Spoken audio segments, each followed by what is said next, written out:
आपण राजर्षी शाहू महाराज यांच्या जयंतीनिमित्त आपल्या महसूल पंधरवड्यामध्ये विविध कृषी विभागाचे कार्यक्रम आयोजले गेले। त्यामध्ये आपल्या कृषी विभागातर्फे आपण 5 जुलै हा एक दिवस बळीराजासाठी हा आपण साजरा करतोय, आरोग्यासाठी आपण निवडलेला आहे। तर मग ह्याच्यामध्ये आपण जी 4 सूत्री भात लागवड पद्धत आहे ती आपण ह्याच्या इथे डेमो घेणार आहे। तर पहिल्यांदा सांगते त्या माहितीबद्दल थोडं, आणि त्याचसोबत आपल्या इथे उपस्थित आहेत भाजपचे कार्यकर्ते आबासाहेब पाटील आणि आपले कृषी विस्तार अधिकारी अंकुश गोरे सर, आणि इथे उपस्थित सर्व शेतकऱ्यांचे मी मनापासून स्वागत करते, कारण आज आम्हाला तुमच्यासाठी दिवस द्यायचे। तर मग ही जी 4 सूत्री भात लागवड पद्धत आहे ह्याच्यामध्ये आपण ते नारायण सावंत आहेत त्यांनी 4 सूत्री लागवड पद्धत विकसित केलेली आहे। ह्याच्यामध्ये काय होतं, 4 सूत्र असतात। तर पहिल्यांदा काय असतं की भात पिकाच्या अवशेषांचा पुनर्वापर करतो। सगळ्यांना भाताचा तूस आपल्याला माहिती आहे, तर भाताचा तूस आहे त्याची राख करायचे आणि जो आपण गादी वाफा तयार करतो ज्यावेळेला आपण रोप लागणच्या वेळेला, तर तो गादी वाफ्यावरती 4 ते 7 सेंटीमीटर खोलीवरती तो मातीमध्ये मिसळायचा। हे झालं। ह्याच्यामधून काय भेटतं आपल्याला, भाताच्या तुसाच्या राखेपासून आपल्याला सिलिकॉन नावाचा घटक मिळतो। जो सिलिकॉन नावाचा घटक आहे तो रोगाच्या जे आपण ही रोपं लावणार आहे त्याच्या वाढीसाठी किंवा त्याच्या कणखरीसाठी, त्याच्या निरोगी म्हणजे वाढ होण्यासाठी ते उपयुक्त आहे।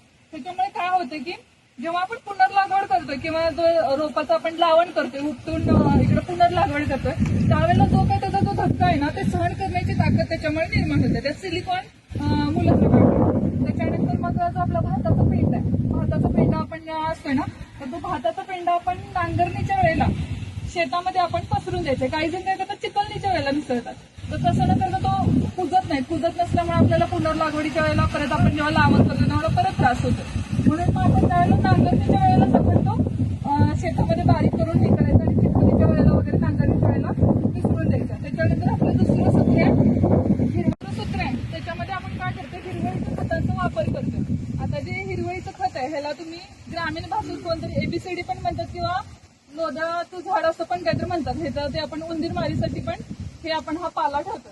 तर हे काय करायचं, चिखलणीच्या वेळेला तुम्ही शेतामध्ये ह्याच्या फांद्या असे टाकून द्यायचे। हा फांद्या टाकून गेले की ह्याचं 5 ते 7 दिवसानंतर ह्याची जी पानं आहेत ना ते गळून पडतात आणि चिखलणीच्या वेळेला मिसळायचे। आता ते काकांनी रोटावेटर फिरवलं त्यावेळेला आपण चिखलणीच्या वेळेला ती मिसळले ना त्यातून नत्र मिळते आपल्याला आणि पालाश पण मिळते आणि तिथल्या तिथं लगेच अवेलेबल होतंय आपल्याला, ह्याच्यातून नत्र पण मिळते म्हणजे लगेच आपल्याला शेताला मिळून जाते। त्याच्यानंतर आपला तिसरा आहे की नियंत्रित लागवड। आता आपण बघितली इथं बघा आपण ही लाईन दोरी लावलेली आहे, तर लाईन दोरीमध्ये आपण काय केलेलं आहे, रोपांमधलं जे तुळस आहे हे 15 सेंटीमीटर ठेवलेलं आहे आणि ह्या 2 ओळीमधलं अंतर 25 सेंटीमीटर आहे।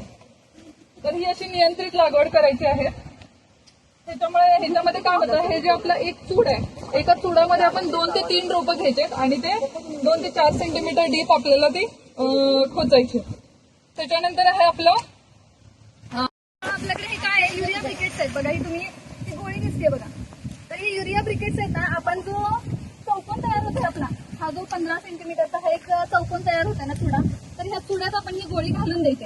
किती सेंटीमीटर घालायचे, हा चौकोनात घालायचे, ह्या 25 सेंटीमीटर मध्ये नाही, ह्या चौकोनात आपण गोलवरती गोळी टाकायची। ह्या चौकोनात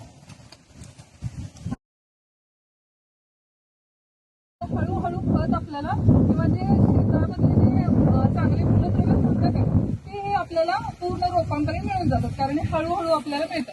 त्याच्यामुळे काय होतं, तुम्ही आता डायरेक्ट तुम्ही टाकता युरिया वगैरे किंवा हे जे तुमच्या पृष्ठभागावरती तण आहे ना त्याचा प्रादुर्भाव तुमचा कमी होतोय, खतांची बचत पण होते आणि मग ह्याचं हा जो सर्व पूर्ण आपण ही 4 सूत्र पाहिली त्याचा पूर्ण तुम्ही एकात्मिक जर तुम्ही यूज केला म्हणजे हा पूर्ण 4 सूत्रांचा एकत्र, तर मग नक्की तुमची शेती फायद्याची आणि